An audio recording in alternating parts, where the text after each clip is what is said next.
ये आकाशवाणी है। कोविड-19 विशेष कार्यक्रम के अंतर्गत प्रस्तुत है कोरोना वायरस संक्रमण की वर्तमान स्थिति पर चर्चा, जिसे प्रस्तुत कर रहे हैं आकाशवाणी संवाददाता सिद्धार्थ सिंह। इस कार्यक्रम में आमंत्रित स्वास्थ्य विशेषज्ञ हैं टीकाकरण पर राष्ट्रीय तकनीकी सलाहकार समूह के अध्यक्ष।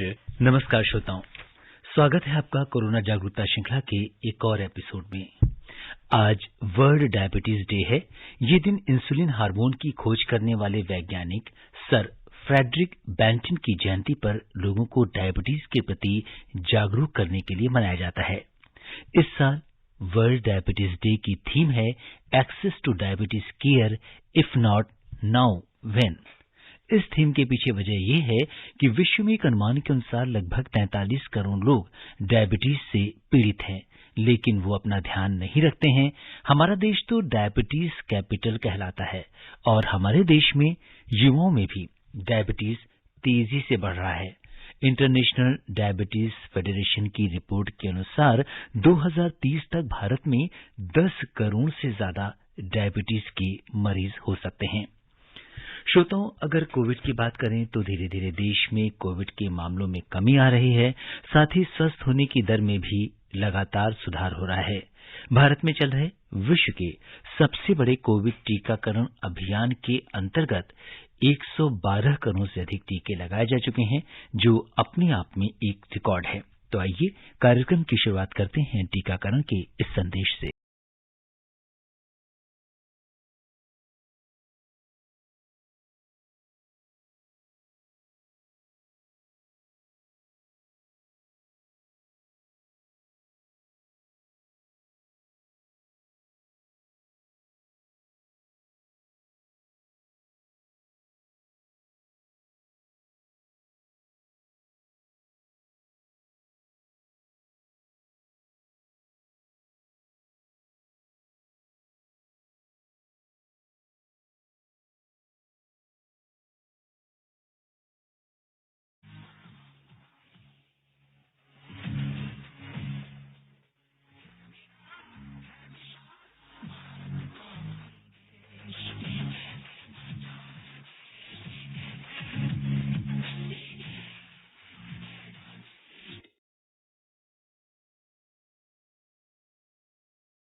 देश तो अगर आपने अभी तक कोविड का टीका नहीं लगवाया है तो आप इसे जरूर लगवाएं।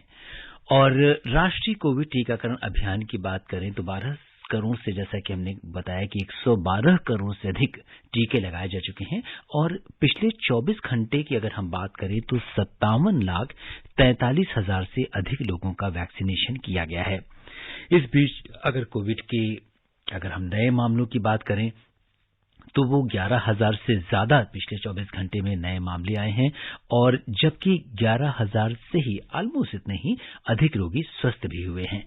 स्वास्थ्य मंत्रालय के अनुसार देश में जो स्वस्थ होने की दर है वो 98.26% है। अब तक 3 करोड़ 38 लाख से अधिक कोविड मरीज स्वस्थ हो चुके हैं और इस समय देश में 1,35,000 से अधिक मरीजों का इलाज चल रहा है।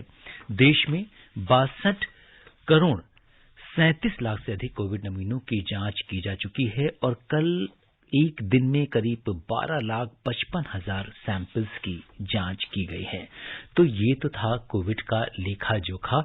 और अगर हम बात करें तो जिस हिसाब से कोविड के मामलों में कमी आ रही है, उसके हिसाब से अगर हम देखें तो बहुत सारे जो मामले हैं वो देश में कम हो रहे हैं। और हम आपको ये बता दें कि आज जो कोरोना के बारे में जागरूकता जो श्रृंखला कार्यक्रम है, इस पर आज विशेष फोन इन कार्यक्रम में हमारे साथ जो पहले हमने बताया कि डॉक्टर NK अरोड़ा आएंगे। अभी किसी कारण से हमारा उनसे संपर्क नहीं हो पा रहा है। और डॉक्टर राजेंद्र के धमीजा जो है हमारे साथ बहुत जल्दी जुड़ने वाले हैं, जो कि लीडिंग हार्डिंग मेडिकल कॉलेज में न्यूरोलॉजी के हेड ऑफ डिपार्टमेंट हैं। और वो आपको स्वास्थ्य से संबंधित जितने भी आपके सवाल हैं उनके जवाब देंगे, और साथ ही वो आज चर्चा करेंगे तमाम जो कोविड और आपके स्वास्थ्य से जुड़ी बातों को। और जैसा कि हमने बात की कि आज वर्ल्ड डायबिटीज डे है, और अगर हम देखें तो हिंदुस्तान को डायबिटीज की कैपिटल कहा जाता है। इतनी बड़ी संख्या में डायबिटीज की रोगी इस समय सामने आ रहे हैं, और डायबिटीज अपने आप में एक साइलेंट किलर है। साइलेंट किलर इसलिए है क्योंकि इसके जो लक्षण हैं वो जल्दी नहीं आते हैं। तो आज के दिन जबकि वर्ल्ड डायबिटीज डे है और इतना बड़ा आंकड़ा है विश्व का, जैसा कि अगर हम देखें तो 43 करोड़ की जो पॉपुलेशन है ये बहुत बड़ी संख्या है। और इंटरनेशनल डायबिटीज फेडरेशन की अगर हम बात करें तो इसके अनुसार 2030 तक भारत में 10 करोड़ से भी ज्यादा डायबिटीज के पेशेंट हो सकते हैं। तो डायबिटीज के लिए सबसे बड़ी, जैसा कहा भी जाता है कि prevention is better than cure. तो अगर हम प्रिवेंट रहेंगे, अगर हम अपने टेस्ट समय समय पर जांच अपनी कराते रहेंगे, अपना शुगर लेवल टेस्ट कराते रहेंगे, और सबसे बड़ी चीज है कि जैसा कि कहा जाता है कि लाइफ स्टाइल डिजीज है डायबिटीज। और जैसा कि इस बार की थीम भी रखा गया है कि access to diabetes care if not now when. The important thing is कि जो बहुत बड़ा तबका है विश्व में जिनको डायबिटीज है, वो डायबिटीज की केयर न होने की वजह से बहुत सारी चीजें उनके साथ बढ़ जाते हैं। और जैसा कि कोविड काल में भी हमने देखा कि जिस तरह से जो हाई रिस्क ग्रुप की जब बात होती है, तो जिसमें मधुमेह के जो रोगी होते हैं वो हाई रिस्क ग्रुप में आते हैं, क्योंकि कई बार ऐसा देखा जाता है कि चूंकि उनकी इम्यूनिटी कम हो जाती है डायबिटीज के मरीजों में, तो ऐसे में वो बहुत ही किसी भी बीमारी के लिए बहुत ज्यादा ससेप्टेबल होते हैं, या हम कह सकते हैं कि प्रोन होते हैं, और बहुत तेजी से किसी भी बीमारी का खतरा ऐसे पेशेंट्स के लिए बहुत ज्यादा होता है। तो आज वर्ल्ड डायबिटीज डे पर आइए प्रेज लें कि अगर अभी तक आपको डायबिटीज है और आपने अभी तक वैक्सीन नहीं लगवाई है, तो आपको तुरंत वैक्सीनेट अपने आप को कराना है। क्योंकि अगर आपने वैक्सीनेट नहीं कराया है तो आप एक हाई रिस्क ग्रुप में आते हैं, क्योंकि अगर ये बीमारी हुई तो और लोगों की नॉन डायबिटिक की अपेक्षा आपके अंदर ये बीमारी बहुत जल्दी से प्रवेश करती है और एक गंभीर परिणाम ले सकती है। तो इसलिए आज वर्ल्ड डायबिटीज डे पर हम ये प्लेज ले सकते हैं कि दूसरा, अगर आप इसकी जांच कराने का, क्योंकि कई बार होता क्या है कि सिम्टम्स हमारे अंदर जल्दी आते नहीं हैं, हमें जल्दी थकान का लगना या भूख का कम हो जाना, तो इस तरह के ऐसे कुछ सिम्टम्स हैं जो कि बहुत हम एक आम चीजें होती हैं, तो शायद किसी भी व्यक्ति में ये तय कर पाना कि मुझे ये डिजीज है बहुत मुश्किल हो जाता है। इसलिए साल में कम से कम 1 से 2 बार अपनी डायबिटीज की जांच जरूर करवाएं। और डायबिटीज अगर आपको नियंत्रण में है तो भी, और अगर इसकी एक रेंज से आपको लगता है कि कहीं शायद मैं एक बॉर्डर लाइन पर हूं, तो उस केस में डायबिटीज का जो 3 महीने का एवरेज होता है, जिसको हम HbA1c टेस्ट बोलते हैं, आपको इस टेस्ट को कराना होगा, ताकि अगर आपके अंदर उसके लक्षण आ रहे हैं या लक्षण नहीं भी हैं, लेकिन अगर एक साइलेंट किलर भी कहते हैं इस बीमारी को, अगर आपके अंदर साइलेंट किलर ये बीमारी है, तो उस केस में आप ऐसे में अपनी जांच करवाकर उसका तुरंत इलाज करा सकते हैं। और ऐसा भी अक्सर देखा जाता है कि जैसे पिछले दिनों फेस्टिव टाइम था, और फेस्टिव टाइम के बाद अक्सर लोगों का जो शुगर लेवल है वो खाने पीने में लापरवाही के कारण बढ़ जाता है। और श्रोताओं, इस बीच डॉक्टर राजेंद्र के धमीजा हमारे साथ कार्यक्रम से जुड़ गए हैं। डॉक्टर धमीजा, नमस्कार। कार्यक्रम में आपका बहुत बहुत स्वागत और अभिनंदन करते हैं। नमस्कार। आपके श्रोताओं को भी मेरा नमस्कार जी। डॉक्टर धमीजा, हम बात कर रहे हैं, आज वर्ल्ड डायबिटीज डे है और हिंदुस्तान जो है डायबिटीज की कैपिटल कहा जाता है।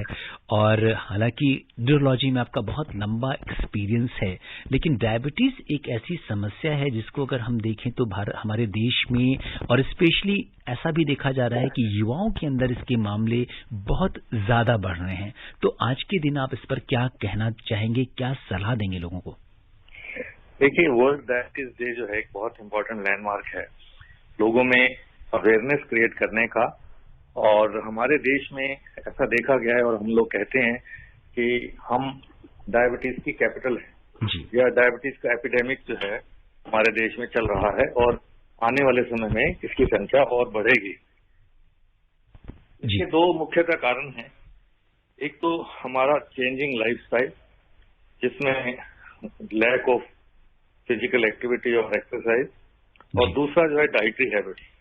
ये दो चीजें जो हैं बहुत महत्वपूर्ण हैं और इनकी वजह से हमारे यहाँ पे डायबिटीज का जो प्रेवलेंस है वो बढ़ रहा है जी। और ये भी देखा गया है कि ये प्रेवलेंस जो है वो युवाओं में अब देखने को मिल रहा है, क्योंकि उनमें जो है डाइटरी हैबिट्स, लाइफस्टाइल चेंजेस और lack of physical activity, more of indoor activities, जो जैसे स्क्रीन टाइम्स हैं और अपने काम में जी ज्यादा व्यस्त रहकर आप समय नहीं निकाल पाए या जंक फूड खाएं तो ये चीजें बढ़ने की संभावना रहती है।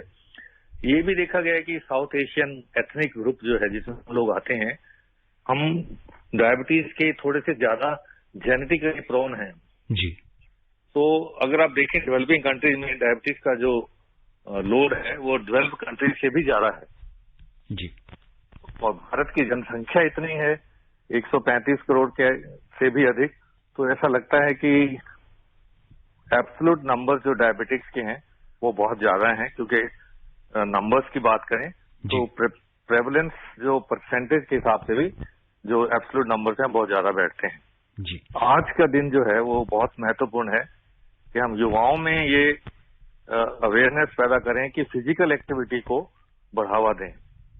जो अब की रिकमेंडेशन है वो यही है कि कम से कम आप 30 मिनट ब्रिस्क वॉक, एरोबिक्स या जो भी एक्सरसाइज करना चाहें एटलीस्ट 5 डेज ए वीक वो जरूर करें। इससे बहुत इंपॉर्टेंट है जी। एक लास्ट में एक और चीज मैं बताना चाहता हूँ कि हम लोगों में एब्डोमिनल ओबेसिटी जिसको हम बोलते हैं जी, कि पेट का बाहर निकलना, वो बहुत देखा गया है और वो भी एक रिस्क फैक्टर है डायबिटीज को जो प्री डायबिटिक से डायबिटिक कन्वर्ट करने में जी। तो ये इंपॉर्टेंट चीजें हैं जो हमारे देश में दूसरे देशों के महत्वपूर्ण में अलग है जी। और डॉक्टर धमीजा, ऐसा भी देखा गया है कि जिन लोगों में लॉन्ग कोविड या गंभीर कोविड हुआ था उनमें पहले वो प्री कोविड वो डायबिटिक नहीं थे, लेकिन कोविड होने के बाद जब लॉन्ग कोविड हुआ अस्पताल में भर्ती हुए, उनको कई बार स्टेरॉइड भी लगा, तो इसके बाद कई बार जो है उनके अंदर डायबिटीज वो के शिकार हो गए। तो क्या ऐसा भी होता है कि जो कोविड वायरस है ये पैनक्रियाज को ट्रिगर करता है जिससे इंसुलिन लेवल लोगों का बढ़ जाता है? इसके पीछे क्या कुछ कारण आप देख पाते हैं? ये आपने बिल्कुल ठीक कहा कि कोविड होने के बाद जो प्री डायबिटिक्स हैं या जिनको डायबिटीज होने की संभावना ज्यादा है, जिनका बॉर्डर लाइन ब्लड शुगर रहता है, उनमें डायबिटीज फुल ब्लोन करके डेवलप हो रही है और ये जो नए मरीज आ रहे हैं डायबिटीज के जिनको पहले कोविड से पहले नहीं थी जी, तो ये हम पूछते हैं हर मरीज से जो नया रिसेंटली डिटेक्टेड डायबिटिक है या जो नया मरीज है डायबिटीज का कि आपको कोविड तो नहीं हुआ है जी। तो हम ये अपनी प्रैक्टिस में ये देख रहे हैं कि डेली जो है कुछ ना कुछ पेशेंट ऐसे आ रहे हैं जो रिसेंटली डायबिटिक हैं और उनको कोविड हुआ है। इसकी दो थ्योरीज बताई गई हैं। एक तो ये है कि वायरस का डायरेक्ट अटैक जो है पैनक्रियाज पर वो हो सकता है, एक ये हाइपोथेसिस है, ये एक संभावना रही है जी। और इंसुलिनाइटिस या पैनक्रियाज में जो हार्मोन बनता है इंसुलिन जो ब्लड शुगर को कंट्रोल करता है जी, तो उसकी जो डिरेंजमेंट है उसकी वजह से ये देखा गया कि प्री डायबिटिक जो है वो डायबिटिक बन गए हैं जी। और दूसरा ये भी देखा गया है कि लोगों को बहुत से लोगों को स्टेरॉइड मिलता है एक्यूट कोविड में या कोविड के दौरान, तो स्टेरॉइड का मिस यूज भी हो रहा है, ओवर यूज भी हो रहा है, तो उसकी वजह से भी लोगों को डायबिटीज हो रही है और हमें इसको बड़े संभावना जो है इसकी रोकनी चाहिए कि जहां जरूरत हो वहीं पे ही उपयुक्त दवाई मिलनी चाहिए, उसका डिस्क्रिमिनेट यूज नहीं होना चाहिए जैसे स्टेरॉइड्स का। कुछ केसेज में देखने को मिलता है। जी। और डॉक्टर धमीजा, आपका न्यूरोलॉजी में एक बहुत लंबा अनुभव रहा है। आपसे ये जानना चाहेंगे, जैसे जैसे ठंड आ रही है तो कई बार ब्रेन स्ट्रोक एक ऐसी बीमारी है जिसका काफी ज्यादा मतलब ठंड के मौसम में काफी इसके मरीज मिलते हैं, और ये ऐसा किसी को हो जाता है तो सबसे पहले क्या करना चाहिए और वो क्या लक्षण है जिससे हम आइडेंटिफाई कर सकते हैं कि किसी व्यक्ति को ब्रेन स्ट्रोक हुआ है? बिल्कुल, ब्रेन स्ट्रोक का एक रिस्क फैक्टर या जोखिम कारक जो है वो डायबिटीज भी है जी। जिन लोगों को डायबिटीज है उनको ब्रेन स्ट्रोक होने की संभावना ज्यादा रहती है as compare to normal population, क्योंकि जो हमारी धमनियां हैं, जो हमारी ब्लड वेसल्स हैं, जो ब्लड को लेकर जाती हैं ब्रेन तक, उनमें थिकनेस और जो वसा है, जो फैट जमने की संभावना ज्यादा रहती है डायबिटिक्स में, और वो ब्लॉकेज हो सकती है जिसकी वजह से ब्रेन स्ट्रोक हो सकता है। ये भी देखा गया है कि ब्रेन स्ट्रोक सुबह के टाइम पे ज्यादा हो सकता है, और उसके दो कारण हैं, या तो ब्लॉक्स हैं या ब्लीड्स हैं जी। तो ब्लॉक में मतलब ये कि आपकी जो धमनियां हैं वो ब्लॉक हो गई हैं, ऑब्स्ट्रक्शन आ गई, उसमें ऑक्सीजन या ब्लड ब्रेन में नहीं पहुंच पा रहा है। और जो ब्लीड है वो ये है कि अगर आपकी ब्लड वेसल रप्चर हो जाए या फट जाए जी। तो भी आपका ब्लड जो है बाहर रिसाव होगा, तो उससे भी आपको स्ट्रोक होता है। सो ये जो हम बात करते हैं कि स्ट्रोक को कैसे पहचाने, क्या वार्निंग साइंस हो सकते हैं, उसमें सबसे पहले हम ये कहते हैं कि अगर आपको या आपके परिवार में या आपके पड़ोस में अगर किसी को स्ट्रोक होने की संभावना है, जो पहचान सकते हैं अगर आप, तो उसमें चेहरे का टेढ़ापन होना सबसे पहले आता है जी। फेस का अगर ड्रूप है या चेहरे का टेढ़ापन सडन ऑनसेट, अचानक से अगर ये होता है, या आपके आर्म में या लेग में सडन ऑनसेट, एकदम अचानक से वीकनेस आती है जी। या आपको बोलने में दिक्कत आ रही है, वर्ड फाइंडिंग डिफिकल्टी, आपको शब्द नहीं मिल रहे हैं, या आपको दूसरे की बात समझ में नहीं आ रही है जी। या पढ़ने में दिक्कत है, या आपको एकदम नजर चली गई आपकी सडन ऑनसेट से, तो फिर ये हो सकता है। उसमें हम कहते हैं कि time is brain, time is essence, और ये समय बहुत महत्वपूर्ण है और आपको जल्द से जल्द हॉस्पिटल पहुंचाना चाहिए मरीज को, उस हॉस्पिटल में जहां पे क्लॉट बस्टिंग ड्रग्स जो हैं वो उपलब्ध हो या स्ट्रोक को मैनेज करने की सुविधा हो। दिल्ली के बहुत बड़े बड़े हॉस्पिटल्स में, ज्यादातर सभी हॉस्पिटल्स में ये सुविधा उपलब्ध है कि वो स्ट्रोक की मैनेजमेंट या स्ट्रोक का ट्रीटमेंट कर सकते हैं अगर मरीज पहले 4.5 घंटे में आ जाए। 4.5 घंटे से भी पहले आना पड़ता है मरीज को, क्योंकि उसमें सीटी स्कैन भी होता है, फिर बाकी के ब्लड टेस्ट भी होते हैं और फिर दवाई भी दी जाती है। तो ये 4.5 आवर्स का जो विंडो पीरियड है, गोल्डन आवर्स जिसको हम बोलते हैं, ये बहुत महत्वपूर्ण है। ये तभी पॉसिबल हो सकता है अगर मरीज या मरीज के फैमिली मेंबर्स ये पहचान पाएं कि वार्निंग साइंस हैं, ये स्ट्रोक हो सकता है और मरीज को जल्दी से हॉस्पिटल लेके जाना चाहिए। हमने ये एक्रोनियम बनाया हुआ है FAST, फास्ट। F से फेस का ड्रूप या टेढ़ापन, A से जो आर्म या लेग की वीकनेस, S से स्पीच या बोलने में या समझने में दिक्कत, और T फॉर टाइम, कि टाइम ऑफ ऑनसेट या टाइम इज ब्रेन, जितनी जल्दी हो सके आप एम्बुलेंस बुलाएं और हॉस्पिटल जाएं। इसमें दो चीजें और भी रिसेंटली ऐड की गई हैं, एक ये B फॉर बैलेंस और E फॉर आईज के लिए। अगर आपके सडन ऑनसेट या अचानक से आपको चलने में दिक्कत है, या आपका बैलेंस बिगड़ गया है, या आपकी सडनली लॉस ऑफ विजन हुआ है, या नजर कमजोर हो गई, या दिखना बंद हो गया, तो भी आपको स्ट्रोक हो सकता है। तो B फास्ट जो है, BEFAST एक्रोनियम है जो वार्निंग साइन बताता है, और हम लोगों को एजुकेट कर रहे हैं बार बार कि अगर स्ट्रोक है तो फटाफट हॉस्पिटल पहुंचिए, क्योंकि स्ट्रोक का इलाज संभव है अगर आप टाइम से, समय से हॉस्पिटल पहुंचे। जी, जैसा कि डॉक्टर राजेंद्र के धमीजा बता रहे हैं कि गोल्डन आवर जो है 4.5 घंटे का जो वक्त है, ये बेहद इंपॉर्टेंट है। और जैसे ही आपको पता चलता है कि पेशेंट के अंदर, जिस तरह से डॉक्टर साहब ने फास्ट के हिसाब से बताया कि FAST ये लक्षण आपको दिखते हैं, तो आप तुरंत हॉस्पिटल का रुख करें बिना समय गंवाएं। और डायबिटीज भी बहुत इंपॉर्टेंट है इसमें। डायबिटीज के लोग हैं या ब्लड प्रेशर जिनको है बीमारी है, उन लोगों को रिस्क जो है स्ट्रोक होने का ज्यादा है। जी, तो आज वर्ल्ड डायबिटीज डे पर ये बहुत इम्पोर्टेंट जो बातें हैं ये डॉक्टर धमीजा आप हमसे शेयर कर रहे हैं। और जो श्रोता हमसे अभी भी जुड़े हुए, बता दें कि कोरोना जागरूकता श्रृंखला के आज के इस विशेष कार्यक्रम में हिस्सा ले रहे हैं लेडी हार्डिंग मेडिकल कॉलेज में न्यूरोलॉजी डिपार्टमेंट के head of department professor Rajendra के धमीजा। और आप भी डॉक्टर धमीजा से हमारे स्टूडियो के टोल फ्री नंबर 1800-115767 पर सवाल पूछ सकते हैं। और हमारे आज के पहले कॉलर बड़ौत उत्तर प्रदेश से महेश शर्मा जी हैं। महेश जी नमस्कार, बहुत बहुत स्वागत है आपका कार्यक्रम में।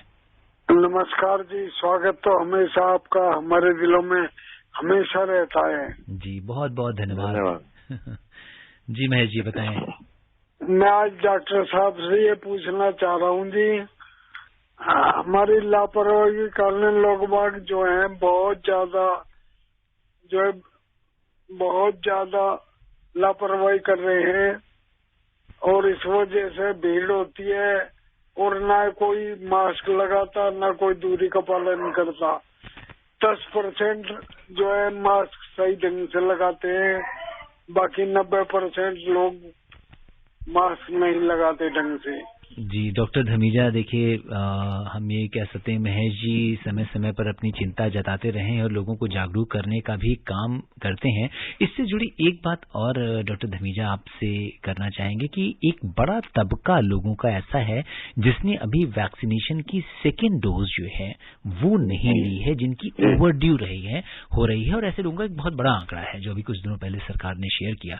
तो ऐसे लोगों से आप क्या कहेंगे? शायद वो कहीं ना कहीं एक बेफिक्र हो गए हैं कि कोविड के केसेस कम हो गए हैं, तब हमें सेकेंड डोज की जरूरत नहीं है।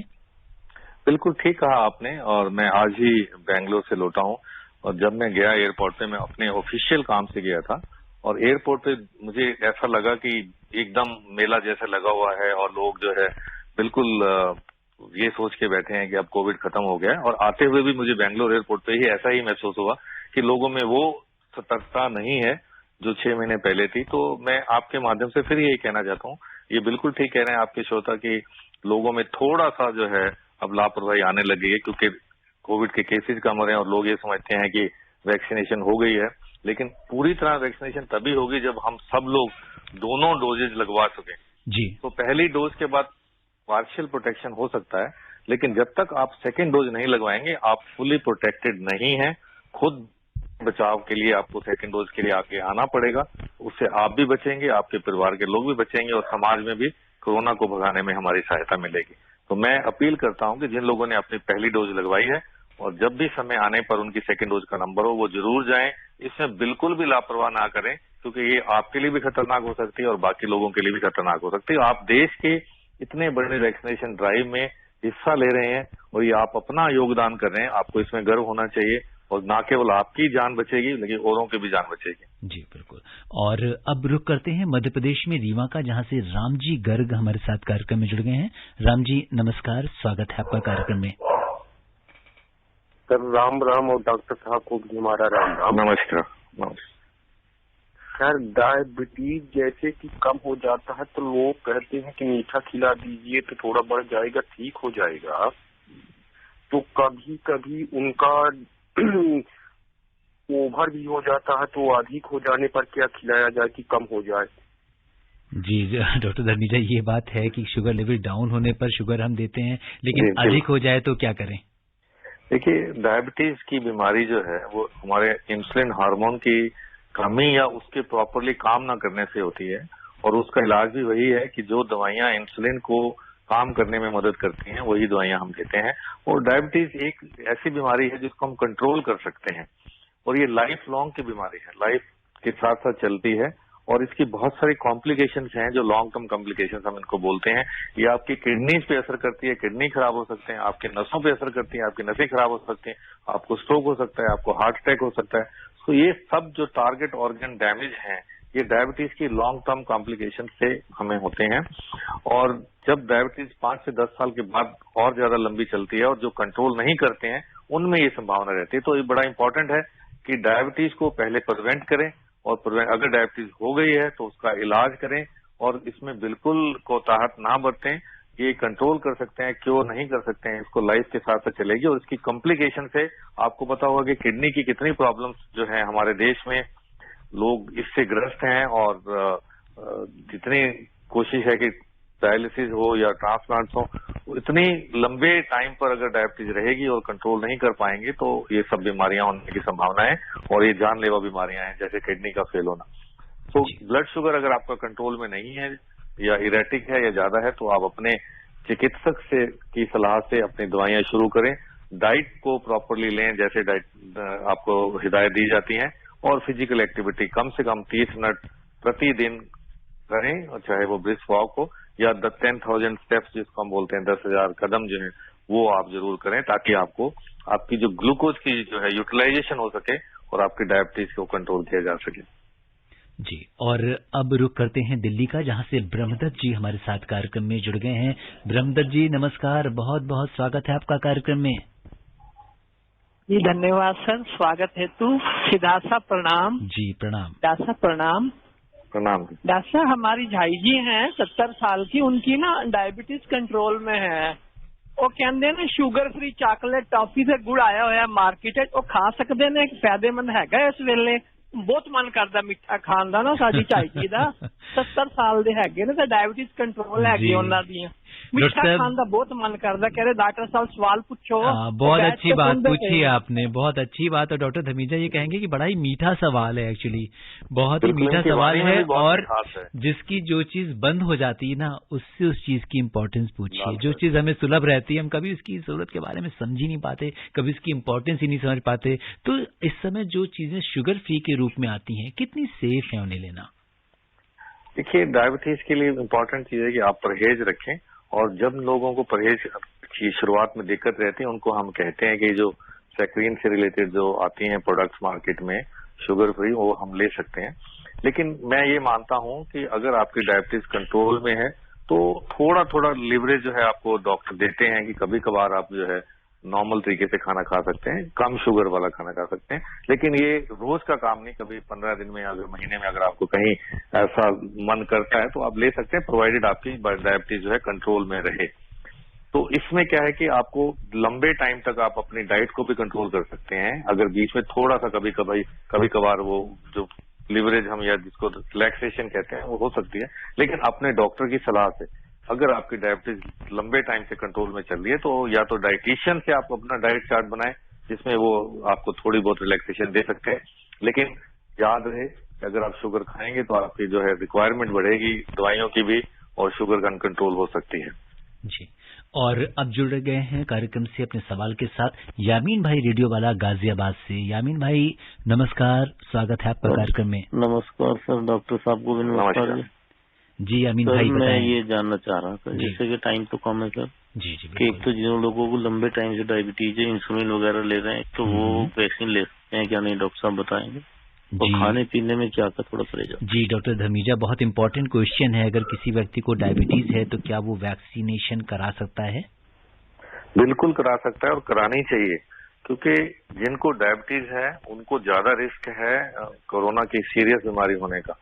आप देख रहे हैं कि जो ये वर्ग है जिनमें कोमॉर्बिड कंडीशंस हैं, चाहे वो डायबिटीज हो, चाहे वो ब्लड प्रेशर हो, चाहे वो हार्ट की बीमारी हो, चाहे वो किडनी की बीमारी हो, चाहे वो ड्रग्स ले रहे हो इम्यूनोसप्रेशन के, तो इन लोगों में अगर कोरोना होता है तो ज्यादा सिविरिटी का होता है, गंभीर रूप ले सकता है। इन लोगों के लिए बहुत जरूरी है वैक्सीनेशन कराएं। और मैं आपसे कहता हूं बार बार आपके थ्रू, आपके माध्यम से, कि जिन लोगों को वैक्सीनेशन नहीं हुई है या जिनको फर्स्ट डोज लगी है, अब समय है कि वो सेकेंड डोज के लिए आगे आएं। और अगर फर्स्ट डोज नहीं लगवाई है तो भी लगवाएं, और जिनको बीमारियां हैं तो वो सबसे पहले उनको जो है वैक्सीनेशन लगने का इम्पोर्टेंट एस्पेक्ट लेना चाहिए। जी बिल्कुल, और इसी मैसेज के साथ डॉक्टर धमीजा, समय इजाजत नहीं दे रहा है कि हम इस चर्चा को आगे बढ़ाएं। आप कोविड-19 के इस विशेष कार्यक्रम से जुड़े और आपने श्रोताओं के प्रश्नों का उत्तर दिया, हमसे चर्चा की, आपका बहुत बहुत धन्यवाद। धन्यवाद सिद्धार्थ। तो श्रोताओं, ये थे लेडी हार्डिंग मेडिकल कॉलेज नई दिल्ली के न्यूरोलॉजी के head of department doctor Rajendra के धमीजा, जिन्होंने आज के इस कार्यक्रम में हमसे चर्चा की और बताया कि किस तरीके से हम स्वस्थ रह सकते हैं, खुशहाल रह सकते हैं। वर्ल्ड डायबिटीज डे पर उन्होंने विशेष चर्चा भी की। तो कल कोरोना जागरूकता श्रृंखला के एक और एपिसोड में मुलाकात के वादे के साथ इजाजत दीजिए अपने होस्ट और दोस्त सिद्धार्थ सिंह को। तब तक के लिए नमस्कार।